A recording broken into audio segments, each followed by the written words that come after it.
ಆಕಾಶವಾಣಿ ವಿಶೇಷ ಪ್ರಾಯೋಜಿತ ಸರಣಿ ನಿಸರ್ಗ ಜ್ಞಾನಾಮೃತ. ಮಾನವತ್ವದಿಂದ ದೈವತ್ವದ ಕಡೆಗೆ ಸಾಗುವ ಪಥದರ್ಶನ.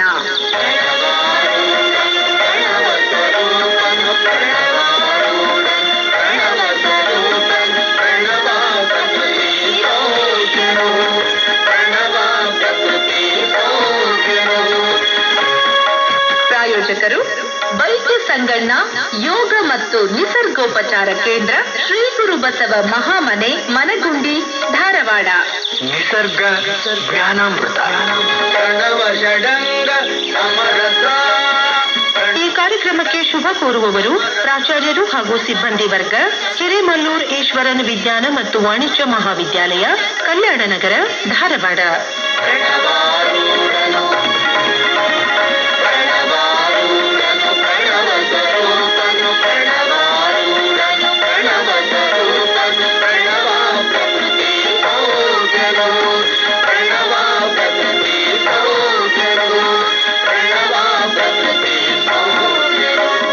ಆತ್ಮೀಯ ಕೇಳುಗರೆ, ತಮ್ಮೆಲ್ಲರಿಗೂ ನಿಸರ್ಗ ಜ್ಞಾನಾಮೃತ, ಮಾನವತ್ವದಿಂದ ದೈವತ್ವದೆಡೆಗೆ ಸಾಗುವ ಪಥದರ್ಶನ ಕಾರ್ಯಕ್ರಮ ಸರಣಿಗೆ ಸ್ವಾಗತ. ಧಾರವಾಡ ತಾಲೂಕು ಮನಗುಂಡಿಯ ವೈದ್ಯ ಸಂಗಣ್ಣ ಯೋಗ ಮತ್ತು ನಿಸರ್ಗೋಪಚಾರ ಕೇಂದ್ರದ ಶ್ರೀ ಬಸವಾನಂದ ಸ್ವಾಮೀಜಿಯವರು ಸ್ಟುಡಿಯೋದಲ್ಲಿದ್ದಾರೆ. ನಮಸ್ಕಾರ ಸ್ವಾಮೀಜಿ. ನಮಸ್ಕಾರ ಮೇಡಮ್. ಕೇಳುಗರೆ, ಹಿಂದಿನ ಸಂಚಿಕೆಯಲ್ಲಿ ಹೊಸ ವರ್ಷಕ್ಕೆ ಕಾಲಿಟ್ಟಿದ್ವಿ. ಆ ಪ್ರಯುಕ್ತ ಶುಭ ಸಂದೇಶವನ್ನ ಸ್ವಾಮೀಜಿಯವರು ನಮ್ಗೆ ತಿಳಿಸಿದ್ರು. ಕಾಯಕವೇ ಕೈಲಾಸ ಅನ್ನೋದು. ಆರೋಗ್ಯ ಕೂಡ ನಮ್ಗೆ ಚೆನ್ನಾಗಿರ್ಬೇಕು ಅಂತಂದ್ರೆ ನಾವು ಶ್ರಮ ಪಟ್ಟು ಕೆಲಸವನ್ನ ಮಾಡ್ಬೇಕು ಅನ್ನೋದನ್ನ ಸ್ವಾಮೀಜಿಯವರು ತಿಳಿಸಿದ್ರು. ನಾವು ಹಿಂದಿನ ಸಂಚಿಕೆಗಳಲ್ಲಿ ನೋಡ್ತಾ ಇದ್ವಿ ಯಮ ನಿಯಮಗಳನ್ನ. ಅದರಲ್ಲೂ ಸತ್ಯ ಮತ್ತು ಅಹಿಂಸೆಯ ಬಗ್ಗೆ ಸ್ವಾಮೀಜಿಯವರು ಮಾತನಾಡ್ತಾ ಇದ್ರು. ಇವತ್ತು ಅದರ ಮುಂದಿನ ಭಾಗ ಅಂತಂದ್ರೆ ಅಸ್ಥೇಯದ ಬಗ್ಗೆ ಇವತ್ತು ಮಾತನಾಡೋರಿದ್ದಾರೆ. ನಾವು ಕೇಳಿ ತಿಳ್ಕೊಳ್ಳೋಣ. ಹೊಸ ವರ್ಷದ ಬಗ್ಗೆ ತಿಳ್ಕೊಂಡ್ಮೇಲೆ ಅಲ್ಲಿ ಕೊನೆ ಭಾಗದಲ್ಲಿ ಕಾಯಕವೇ ಕೈಲಾಸ, ಶ್ರಮಯೇವ ಜಯತೆ ಅನ್ನೋ ಮಾತುಗಳು ನೋಡ್ತಾ ಇದ್ವಿ. ಇವತ್ತು ನಾವು ಏನ್ ಪ್ರಾರಂಭ ಮಾಡ್ತಾ ಇದೀವಿ ಅಸ್ಥೇಯ, ಅದಕ್ಕೂ ಕಾಯಕಕ್ಕೂ ಬಹಳ ಸಂಬಂಧ ಇದೆ. ಯಾರು ಕಾಯಕ ಮಾಡಲ್ವೋ ಅವರು ಸ್ಥೇಯ ಮಾಡ್ಬೇಕಾಗತ್ತೆ. ಸ್ಥೇಯ ಅಂದ್ರೆ ಕಳತನ ಅಂದ್ರೆ ಕದ್ದು ತೆಗೆದುಕೊಳ್ತಕ್ಕಂಥದ್ದು, ಇನ್ನೊಬ್ಬರಿಗೆ ಗೊತ್ತಾಗ್ಲಾರ್ದ ಹಾಗೆ ತೆಗೆದುಕೊಳ್ಳತಕ್ಕಂಥದ್ದು. ಇದು ಬಹಳ ಹಳೇ ಪದ್ಧತಿ. ಕಳವು ಅನ್ನುವಂಥದ್ದು ಪ್ರಾಯಶಃ ಮನುಷ್ಯನಿಗೆ ಬುದ್ಧಿ ಬಂದಾಗಿಂದ ಕೆಲವರು ಅದನ್ನೇ ಕಾಯಕ ಮಾಡ್ಕೊಂಡ್ಬಿಟ್ಟಿರ್ತಾರೆ. ಕಳವು ಮಾಡೋದೇ ಕಾಯಕ. ಅವ್ರು ರಾತ್ರಿ ನಿದ್ದೆ ಬರಲ್ಲ ಅವರಿಗೆ, ರಾತ್ರಿನೇ ಅವ್ರ ಕೆಲಸ ಶುರು ಆಗುತ್ತೆ. ಅದಕ್ಕೆ ಯಾರು ಸಾಧನಾ ಪಥದಲ್ಲಿ ಇರ್ಬೇಕು ಅಂತ ಅಪೇಕ್ಷೆ ಪಡ್ತಾರೆ ಅವರು ಮೊದಲು ಎಲ್ಲಾ ರೀತಿಯ ಕಳ್ಳತನಗಳಿಂದ ದೂರ ಆಗಕ್ ಪ್ರಯತ್ನ ಮಾಡ್ಬೇಕು. ಒಂದೇ ದಿವಸಕ್ಕೆಲ್ಲ ಸಾಧ್ಯ ಆಗ್ಬಿಡಲ್ಲ. ಅಂದ್ರೆ ಇಲ್ಲಿ ಎಲ್ಲಾ ರೀತಿಯ ಕಳ್ಳತನಗಳು ಅಂದ್ರೆ ಏನು ಅಂತ ಪ್ರಶ್ನೆ ಬರಬಹುದು. ನಮಗೆ ರಾತ್ರಿ ಮಾಡೋ ಕಳ್ಳತನ ಅಷ್ಟೇ ಗೊತ್ತು, ರಾತ್ರಿ ಮಾಡೋ ಕಳ್ಳತನಗಳಷ್ಟೇ ಗೊತ್ತಿದೆ. ಆದ್ರೆ ಕಳ್ಳತನಗಳಿಗೆ ಒಂದು ರೂಪ ಇಲ್ಲ, ಅನೇಕ ಬಗೆಯ ಕಳ್ಳತನಗಳಿದಾವೆ. ಈಗ ನಮ್ಮ ವಿದ್ಯಾರ್ಥಿನಿಯರು ಕಾಪಿ ಹೊಡಿತಾರಲ್ಲ, ಅದು ಕೂಡ ಕಳ್ಳತನ. ಅದರಿಂದನೂ ನಾವು ದೂರ ಆಗ್ಬೇಕು. ಒಂದು. ಎರಡನೇದು, ನನ್ನದಲ್ಲದ ವಸ್ತುವನ್ನ ನಾನು ಮನಸ್ಸಿನಲ್ಲಿ ಬಯಸ್ತಾ ಇರ್ತೀವಿ. ಅಂದ್ರೆ ಪರಧನ, ಪರಸ್ತ್ರೀ, ಪರಪುರುಷರು, ಇದು ಕೂಡ ಕಳ್ಳತನನೇ. ಆದ್ರಿಂದ ಇದರಿಂದನೂ ದೂರ ಆಗಕ್ ಪ್ರಯತ್ನ ಮಾಡ್ಬೇಕು. ಇವೆಲ್ಲ ಅಂತರಂಗ ಶುದ್ಧಿಗೆ ಮೂಲ ಕಾರಣ ಆಗುತ್ತೆ. ಆದ್ರಿಂದ ಸ್ಥೇಯ ಅಂದ್ರೆ ಕಳವು, ಅಸ್ಥೇಯ ಅಂದ್ರೆ ಕಳ್ಳತನ ಮಾಡದೇ ಇರ್ತಕ್ಕಂಥದ್ದು. ಹಾಗಾದ್ರೆ ಕಳ್ಳತನ ಮಾಡೋದಕ್ಕೂ ಮಾಡದೇ ಇರೋದಕ್ಕೂ ಯೋಗಕ್ಕೂ ಏನ್ ಸಂಬಂಧ ಇದೆ? ಯೋಗದ ಗುರಿ ಪರಮಾತ್ಮನನ್ನ ಕೂಡೋದು, ಚಿತ್ತವೃತ್ತಿಗಳನ್ನ ನಿರೋಧ ಮಾಡ್ಕೊಳ್ತಕ್ಕಂಥದ್ದು. ಪತಂಜಲಿಗಳು ಯೋಗದ ಮುಖ್ಯ ಉದ್ದೇಶ ಚಿತ್ತವೃತ್ತಿಗಳ ನಿರೋಧ. ಕೇವಲ ಇದು ನಿರೋಧಕ್ಕಾಗಿ ನಿರೋಧ ಅಲ್ಲ, ಆತ್ಮದರ್ಶನಕ್ಕಾಗಿ, ಆತ್ಮ ಸಾಕ್ಷಾತ್ಕಾರಕ್ಕಾಗಿ ಚಿತ್ತವೃತ್ತಿಯ ನಿರೋಧ, ಸಮಾಧಿ ಸ್ಥಿತಿ ಅಂತ ಕರೀತಾರೆ. ಅಂದ್ರೆ ಮನುಷ್ಯ ಅನುಭವಿಸಬಹುದಾದಂತಹ ಪರಮೋಚ್ಚ ಸುಖ. ಹಿಂದೆ ನಾವು ಒಂದು ಸಂಚಿಕೆಯಲ್ಲಿ ಕೇಳಿದ್ವಿ ಸುಖದ 3 ಸ್ವರೂಪಗಳನ್ನು ತಿಳಿಸಿ ಅಂತ ಹೇಳಿ. ಬಹಳ ಜನ ಉತ್ತರ ಬರ್ತಿದ್ರು, ಅದಕ್ಕೆ ಬಹುಮಾನ ಕೂಡ ಕೊಟ್ಟಿದ್ದೀವಿ. ಸುಖ, ಸಂತೋಷ, ಆನಂದ. ಈ ಆನಂದ ಅನ್ನುವಂಥದ್ದೇನಿದೆಯಲ್ಲ, ಆತ್ಮಾನಂದ, ಅದನ್ನ ಪಡೆಯೋದು, ಅದನ್ನ ಗಳಿಸೋದೇ ಪತಂಜಲಿ ಋಷಿಗಳ ಮುಖ್ಯ ಗುರಿ. ಅದಕ್ಕೆ ನಾವು ಪಾಪ ದೂರರಾಗ್ಲೇಬೇಕು. ಪಾಪ ಇದ್ರೂ ಅದು ಪ್ರಾಪ್ತಿ ಆಗಲ್ಲ. ಅತಿ ಪುಣ್ಯ ಮಾಡಿ, ನಾನ್ ಪುಣ್ಯ ಮಾಡಿದೀನಿ, ನಾನು ಅಂತದ್ ಕೊಟ್ಟಿದ್ದೀನಿ, ಇಂಥದ್ ಮಾಡಿದೀನಿ ಅಂತ ಅವನಿಗೂ ಬಂಧನ ಇರ್ತದೆ. ಬರೀ ಪಾಪಿ ಅಷ್ಟೇ ಬಂಧನ ಅನ್ಭವಿಸೋದಿಲ್ಲ, ಪುಣ್ಯ ಜೀವಿಯೂ ಕೂಡ ಬಂಧನಕ್ಕೊಳಗಾಗ್ತಾನೆ.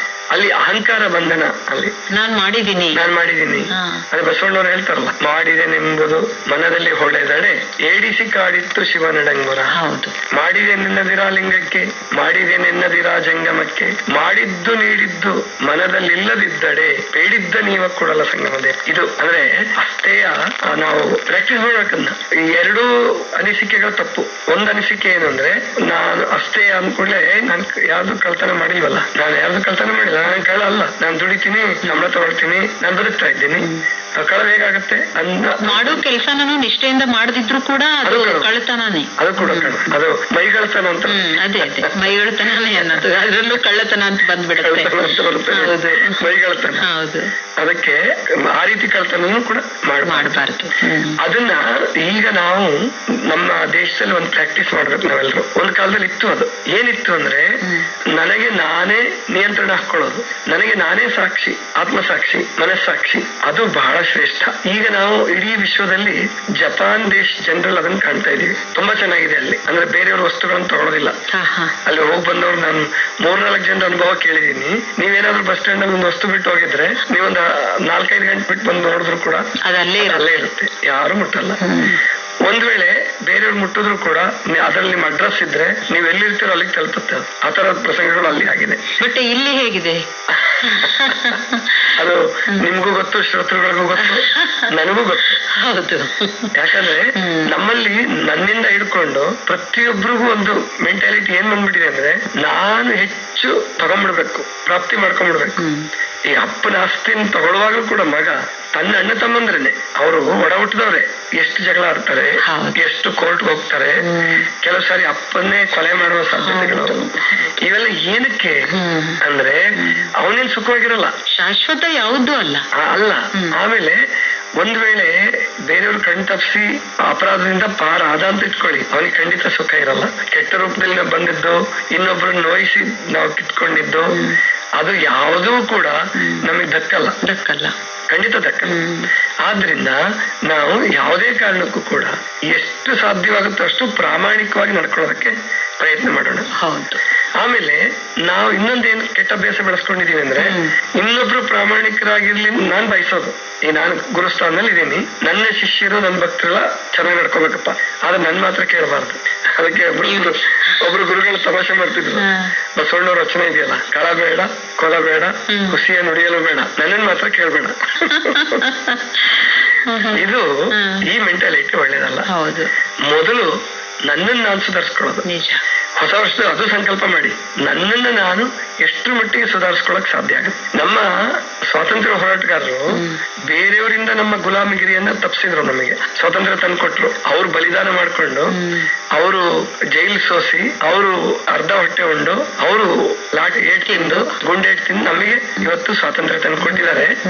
ಇವತ್ತು ನಾವೇ ನಮ್ಮ ಮಕ್ಕಳಿಗೆ ಏನ್ ತಂದ್ಕೊಡ್ಬೇಕು ಅಂದ್ರೆ, ಈ ಸದ್ಗುಣಗಳು, ಪ್ರಾಮಾಣಿಕತೆ, ಸತ್ಯ, ಅಹಿಂಸೆ, ಆಮೇಲೆ ನಂದಲ್ಲದ್ದು ಅದು ತೃಣ ಸಮಾನ ಅಥವಾ ವಿಷ ಸಮಾನ, ಅದು ನಾನ್ ಮುಟ್ಟಬಾರದು ಅಂತಕ್ಕಂಥದ್ದನ್ನ ಏನ್ ನಾನು ಮೊದ್ಲು ಕಲ್ತ್ಕೋಬೇಕು. ನಾನ್ ಕಲ್ತ್ಕೊಳ್ಳಾರ್ದು ಬೇರೆಯವ್ರಿಗೆ ಹೇಳಿದ್ರೆ ಅದಕ್ಕೆ ಯಾರು ಕೇಳಲ್ಲ, ಸುಮ್ನೆ ಹೂ ಅಂತಾರಷ್ಟೇ. ಈಗ ತಾಯಿ ತಂದೆ ಮಕ್ಳಿಗೆ ಬುದ್ಧಿ ಹೇಳುವಾಗ ಹಿರಿಯರು ಅಂತ ಹೂ ಅನ್ಬಹುದು, ಶಿಕ್ಷಕರು ವಿದ್ಯಾರ್ಥಿಗಳಿಗೆ ಹೇಳುವಾಗ ಆ ವಿದ್ಯಾರ್ಥಿಗಳು ಹೂ ಅನ್ಬಹುದು. ಆದ್ರೆ ಅವರು ಒಳಗೆ ಗೊತ್ತಿರುತ್ತೆ, ಓ ಇವ್ರು ಹೆಂಗೆ ಏನೇನ್ ಮಾಡ್ತಿದ್ದಾರೆ, ಏನ್ ಚಟ ಮಾಡ್ತಿದ್ದಾರೆ, ಎಲ್ಲ ಗೊತ್ತಾಗ್ತಿರುತ್ತೆ. ಎಲ್ಲ ನೋಡಿ ಕಲಿತಾರೆ ಮಕ್ಳು, ನೋಡಿ ಕಲಿತಾರೆ. ತಂದೆ ತಾಯಿದ್ದೇ ಆಗ್ಲಿ, ಗುರುಗಳದ್ದೇ ಆಗ್ಲಿ, ಅವ್ರು ಹೇಗಿದ್ದಾರೆ ಅದನ್ನ ಅನುಸರಿಸ್ತಿರ್ತಾರೆ, ಅನುಕರಣೆ ಮಾಡ್ತಿರ್ತಾರೆ.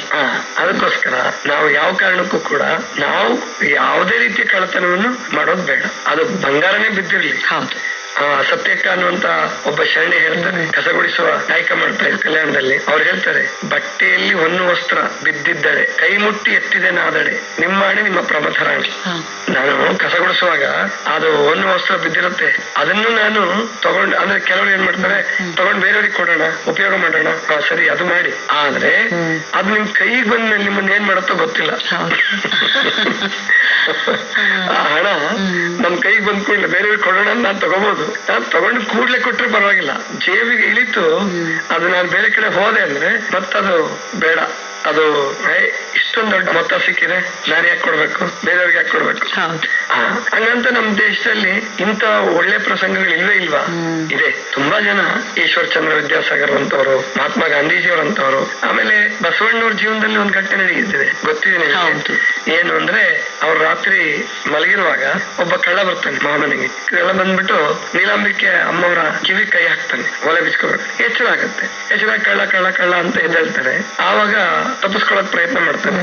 ಎಲ್ಲ ಆಗತ್ತೆ ತಪ್ಪಿಸ್ಕೊಳಕ್ಕೆ, ಹಿಡ್ಕೊಂಡ್ ಬಂದ್ಬಿಡ್ತಾನೆ. ಅವನು ಮೇಲೆ ಕಾವಿ ಬಟ್ಟೆ ಹಾಕೊಂಡಿದ್ದಾನೆ, ಅಂದ್ರೆ ಪ್ರವೇಶ ಸಿಗತ್ತೆ ಅಂತ ಹೇಳ್ಬಿಟ್ಟು. ಆಮೇಲೆ ಒಳಗಳಲ್ಲಿ ಏನೋ ಕಟ್ಕೊಂಡಿದ್ದಾನೆ ಲಿಂಗದ ತರ. ಬಸವಣ್ಣವ್ರು ಅಂತಾರೆ, ಯಾರಿಗೆ ನೀವು ಕಳ್ಳ ಅಂತಿರೋದು? ನೋಡಿ ಸ್ವಾಮಿ, ಇವನೇ ಕಳ್ಳ.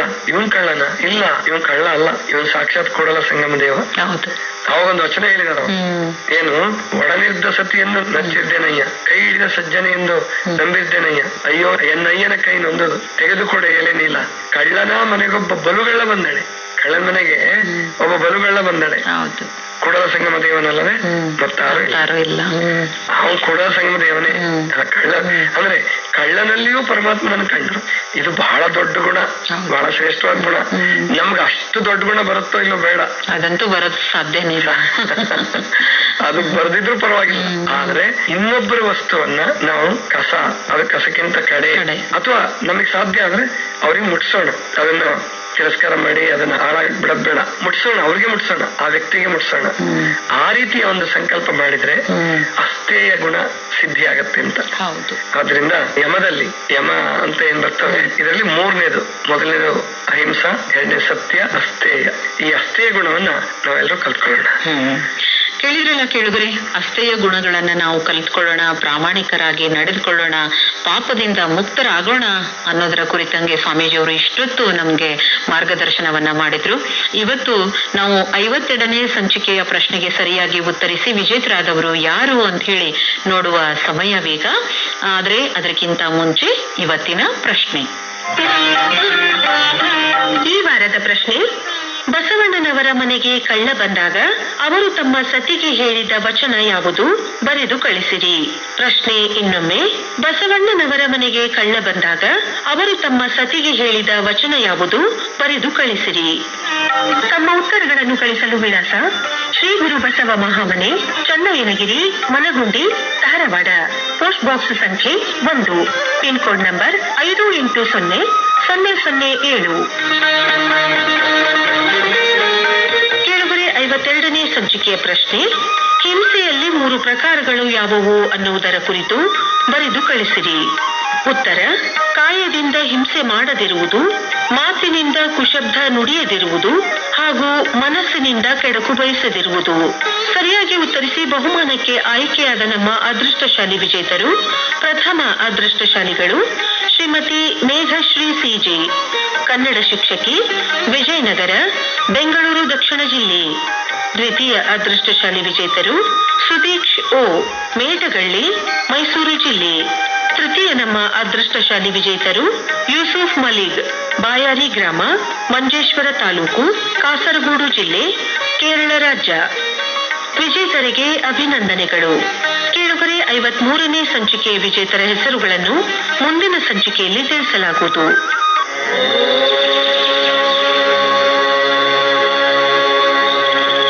ಇದುವರೆಗೆ ನಿಸರ್ಗ ಜ್ಞಾನಾಮೃತ, ಮಾನವತ್ವದಿಂದ ದೈವತ್ವದ ಕಡೆಗೆ ಸಾಗುವ ಪಥದರ್ಶನ ವಿಶೇಷ ಪ್ರಾಯೋಜಿತ ಸರಣಿ ಕಾರ್ಯಕ್ರಮ ಪ್ರಸಾರವಾಯಿತು. ಭಾಗವಹಿಸಿದ ತಜ್ಞರು ಶ್ರೀ ಬಸವಾನಂದ ಸ್ವಾಮಿಗಳು, ಶ್ರೀ ಗುರು ಬಸವ ಮಹಾಮನೆ, ಮನಗುಂಡಿ, ಧಾರವಾಡ. ಈ ಕಾರ್ಯಕ್ರಮಕ್ಕೆ ಶುಭ ಕೋರುವವರು ಪ್ರಾಚಾರ್ಯರು ಹಾಗೂ ಸಿಬ್ಬಂದಿ ವರ್ಗ, ಹಿರೇಮಲ್ಲೂರ್ ಈಶ್ವರನ್ ವಿಜ್ಞಾನ ಮತ್ತು ವಾಣಿಜ್ಯ ಮಹಾವಿದ್ಯಾಲಯ, ಕಲ್ಯಾಣ ನಗರ, ಧಾರವಾಡ. ನಿರೂಪಣೆ ಜಿ ಸುರೇಖಾ ಸುರೇಶ್. ಸಂಯೋಜನೆ ಸೋಮಶೇಖರ್ ರೂಳಿ. ನಿರ್ಮಾಣ ನೆರವು ಶೈಲಜಾ ರಾಜ್ಕುಮಾರ್.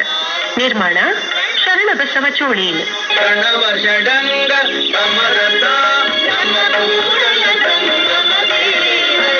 ಶ್ರೀ ಗುರು ಬಸವ ಬಸವ ಮಹಾಮನೆ ನಿಸರ್ಗ ಜ್ಞಾನಾಮೃತ. ಈ ಕಾರ್ಯಕ್ರಮದ ಪ್ರಾಯೋಜಕರು ವೈದ್ಯ ಸಂಗಣ್ಣ ಯೋಗ ಮತ್ತು ನಿಸರ್ಗೋಪಚಾರ ಕೇಂದ್ರ, ಶ್ರೀ ಗುರು ಬಸವ ಮಹಾಮನೆ, ಮನಗುಂಡಿ, ಧಾರವಾಡ. ಒತ್ತಡದ ಜೀವನ, ಕಲಬೆರಕೆ ಆಹಾರ, ವ್ಯಾಯಾಮ ರಹಿತ ಬದುಕು, ವೈಜ್ಞಾನಿಕ ಸಾಧನಗಳ ದುರ್ಬಳಕೆ, ಇವುಗಳಿಂದ ಉಂಟಾದ ಬೊಜ್ಜು, ಮೂಲವ್ಯಾಧಿ, ಅಪೆಂಡಿಕ್ಸ್, ಟಾನ್ಸಿಲಿಟಿಸ್, ಮಧುಮೇಹ, ರಕ್ತದೊತ್ತಡ, ಹೃದ್ರೋಗ, ಮೂತ್ರಕೋಶ, ಪಿತ್ತಕೋಶದಲ್ಲಿ ಕಲ್ಲು, ಮೈಗ್ರೇನ್, ಚರ್ಮ ರೋಗ, ಕ್ಯಾನ್ಸರ್, ಸೋರಿಯಾಸಿಸ್ ಮುಂತಾದ ರೋಗಗಳನ್ನು ಯಾವುದೇ ಮದ್ದುಗಳಿಲ್ಲದೆ ಯೋಗ ಮತ್ತು ನಿಸರ್ಗೋಪಚಾರದಿಂದ ವಾಸಿ ಮಾಡಿಕೊಳ್ಳಲು ಸಂಪರ್ಕಿಸಿ 9448100282 ಮತ್ತು 8073979683. ಹೆಚ್ಚಿನ ಜ್ಞಾನಕ್ಕಾಗಿ ಮನಗುಂಡಿ ಆರೋಗ್ಯಶ್ರೀ ಯೂಟ್ಯೂಬ್ ಚಾನೆಲ್ಗೆ ಭೇಟಿ ಕೊಡಿ. ಧಾರವಾಡ ಕೇಂದ್ರದಲ್ಲಿ ಸಿದ್ಧಪಡಿಸಲಾದ ಈ ಕಾರ್ಯಕ್ರಮ ಕಲಬುರಗಿ ಕೇಂದ್ರದಿಂದಲೂ ಪ್ರಸಾರವಾಯಿತು.